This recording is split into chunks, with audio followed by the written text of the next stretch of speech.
របស់ខ្ញុំបានស្ដេចយាងទៅធ្វើសឹកសង្គ្រាមជាច្រើនខែថ្ងៃបានកន្លងផុតទៅហើយមិនតាន់ឃើញព្រះអង្គស្ដេចយាងត្រឡប់មកវិញទេខ្ញុំមានប្រតិនឹករលឹកទៅដល់ទ្រង់ខ្លាំងណាស់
ធ្វើសឹកសង្គ្រាម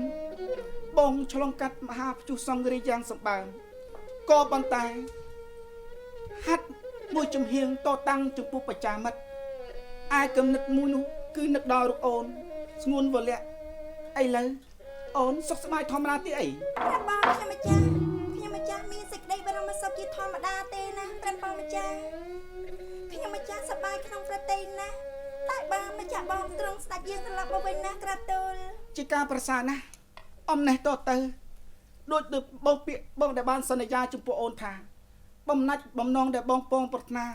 ស្រឡាញ់នួននាងហើយនោះគឺបងសុខចិត្តពលីជីវិតសពបែបយ៉ាងគឺមិនអោយស្រស់ស្រីព្រួយហារតី